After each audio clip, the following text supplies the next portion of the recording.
History doesn't always start with a cannon blast. Sometimes it starts with a gunshot, a scream, and a very unlucky pig. In 1859, one animal rooted in the wrong garden and almost dragged two global empires into a war. No speeches, no battle lines, just a pig, a hungry man, and a border so badly drawn it turned breakfast into a diplomatic crisis. This is not a joke. This is the Pig War. And it reveals how fragile peace really is when pride, power and paranoia collide. Welcome back to the scars of a global storm fronts, where small moments expose the fault lines that later explode into full-scale conflict. A border that should have been simple, but wasn't. By the mid-1800s, the United States and the British Empire were both expanding fast. The Pacific Northwest became the next prize. Treaties were signed, maps were drawn, and, as history loves to prove, vague language became a ticking time bomb. The agreement said the border would run through a channel between the mainland and Vancouver Island. Sounds clear. It wasn't. There were two channels.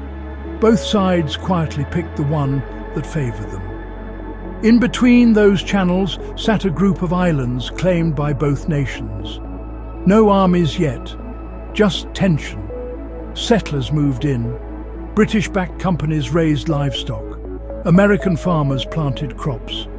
Everyone acted like the land was already theirs. That illusion shattered the moment a pig got hungry.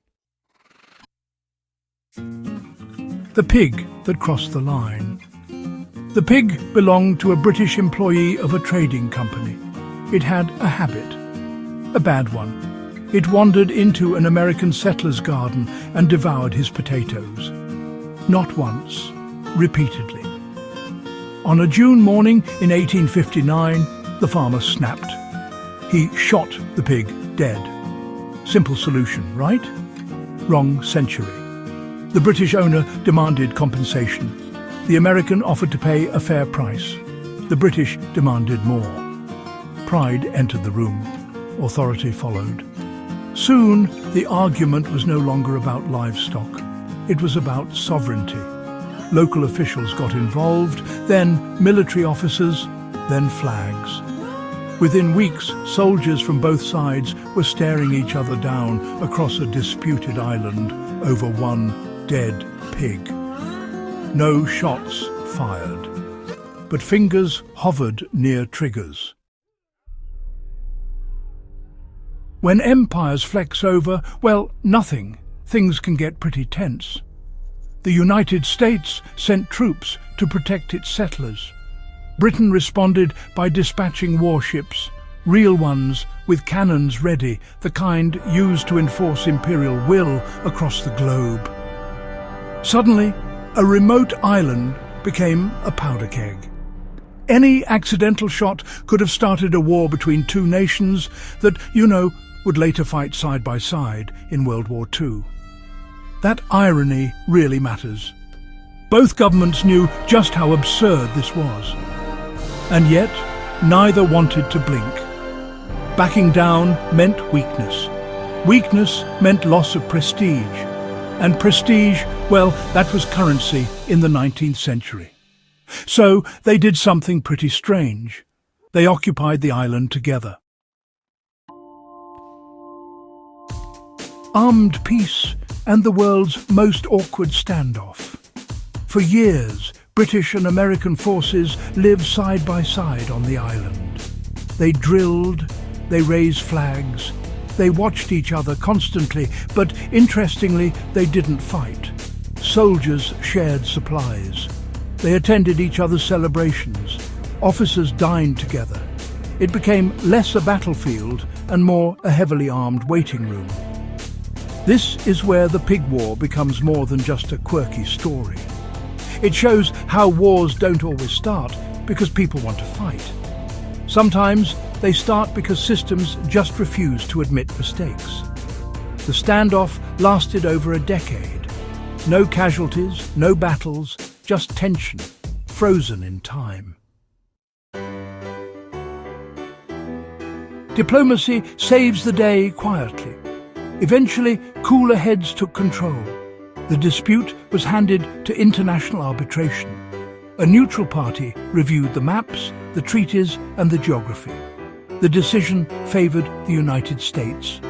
Britain accepted it. Just like that, the Pig War ended. No victory parades, no monuments, no headlines screaming triumph, just troops packing up and going home. The pig remained the only casualty. Why this absurd war still matters? It's easy to laugh at this story. A pig nearly started a war. Sounds ridiculous, doesn't it? But strip away the humour and something unsettling appears. The same ingredients that fueled this standoff show up again and again in history. Ambiguous borders, national pride, local incidents escalating upward, leaders afraid to lose face. You see echoes of this pattern before World War II. Small territorial disputes, misjudged responses, a refusal to de-escalate until it's too late. The Pig War didn't explode because both sides chose restraint. Not because the system worked, but because individuals inside it stepped back from the edge. That's rare. The lesson modern history keeps repeating. Wars don't always begin with grand ideology. Sometimes they begin with a misunderstanding and spiral because no one wants to admit fault. That's the real scar left by this forgotten conflict. Peace often survives not through strength but through patience, through leaders willing to absorb embarrassment instead of bloodshed, through the recognition that winning an argument is not the same as winning a future. The Pig War reminds us how thin the line is between calm and catastrophe. One bad decision, one nervous soldier, one shot fired in the wrong direction. History almost took a very different turn. Final thoughts from the front lines of history. This channel exists to uncover the moments history books rush past. The near misses, the quiet disasters avoided by inches, the scars that never fully formed but still shaped the world. If a pig can nearly ignite a war between empires, imagine how many modern flashpoints sit one bad day away from disaster. If you found this story valuable, unsettling, or surprisingly relevant, make sure you subscribe to The Scars of a Global Stormfronts. Share this video with someone who thinks history is boring. And remember, sometimes the loudest warnings come from the strangest places. See you in the next storm.